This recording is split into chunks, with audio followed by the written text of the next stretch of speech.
In this video, I'm going to talk about 5 pros and 5 cons of living in Florida. Let's get into it.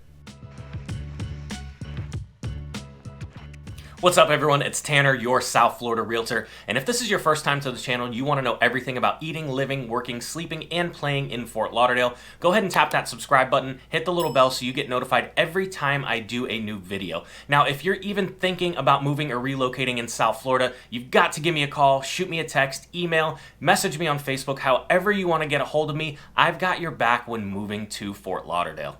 Alright, so being that I was raised down here in Florida, I've seen and heard it all, the good, the bad, and the ugly. So let's get right into what people don't like about Florida. First on the list is weather. Now I'm sure you already know that Florida is called the Sunshine State, and let me tell you, it's called that for a reason. In the summer months, the heat and humidity can be absolutely insane. Temperatures can get up into the high 90s with humidity over 90%, making it feel well over 100 degrees outside. And we also get a lot of rain. We get probably around 145 days of rain, but the rainstorms, they only last about 10 to 30 minutes and then the sun comes right back out again. And that brings us to our first pro, which is also weather. Yeah, it can get really hot and humid down here in the summer months, but even in the summer, typically the temperatures average just below 90 degrees, so it's not all that bad. We also don't need shovels and ice scrapers during the winter months. I mean, temperatures down here are usually in the mid-70s during the day and into the 60s at night. It's actually February right now when I'm recording this, and yesterday was absolutely beautiful. It was probably 75 degrees and sunny out, so my wife and I decided to hop in the car and take the 15-minute drive from our house down to the beach, grab a cocktail, relax, and sit there and send selfies to all of our friends and family up north who are dealing with snow right now.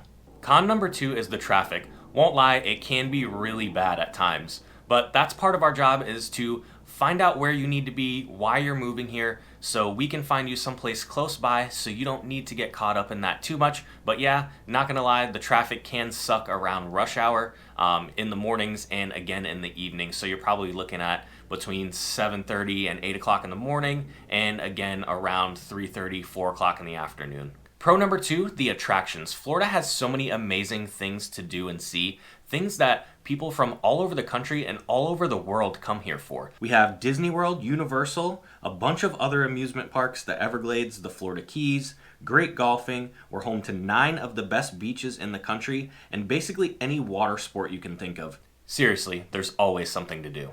Con number 3 is there's a lot of biting and stinging bugs and creatures down here. So one of the most annoying, in my opinion, is the mosquito. Now, we deal with them pretty much all year long, so just be prepared for itchy ankles. We also have cockroaches. They can't sting or bite, but people usually don't like them. But we do have a special kind down here that are larger than your average cockroach, and they have wings. Yep, flying cockroaches. Now, they're also harmless, but they tend to freak people out. Now, everyone knows that there are lizards in Florida, so I'm not going to go into the common ones that can't hurt you, or the iguanas, but I know you're wondering, what about the gators? Although we do have a large population of alligators, chances are that you're not going to come into direct contact with them unless you're seeking them out. But if you're near fresh or brackish water, just be aware that they're probably around, but they just want to be left alone for the most part.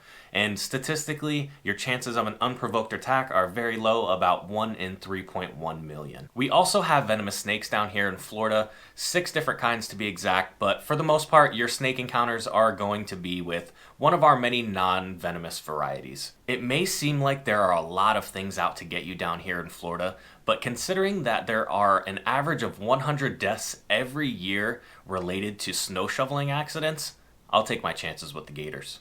Pro number 3 is the diversity of our people. Florida is a melting pot of race, ethnicity, birthplace, hometown, background, and all different walks of life, making for a really cool, unique living experience, not to mention an amazing food scene. Actually, one of the most common icebreakers down here in Florida is going to be, where are you from?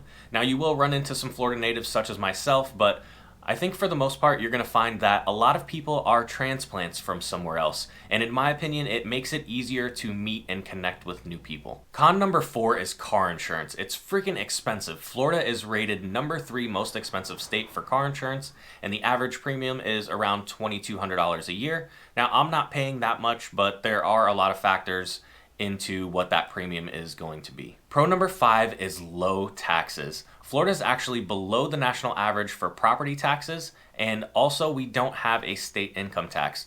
So for quick math, if we take Oregon for example, if your income is over $125,000, you're subject to 9.9% income tax, and that calculates to over $12,000 you could have saved. Con number 5. Now, this one can go either way depending on your situation and where you're planning to live in Florida. But for the most part, if you're living in Florida, you're going to be pretty far away from any friends and family that you have in other states. For example, the distance from Key West to the Florida-Georgia line is going to take you about 8.5 hours to drive. So taking that into consideration, most people living in Florida choose to fly out to another state rather than drive. But also, a lot of friends and family that live in other states tend to want to come down to you. So a lot of the traveling that you might have had to do before, you might not have to do as much anymore because those people will want to come down to you. Now that you have 5 pros and 5 cons of living in Florida, if you're still thinking about relocating, check out my videos on cost of living and best neighborhoods. Also hit that subscribe button so you get notified every time I put out a new video. And remember, I got your back when moving to Florida.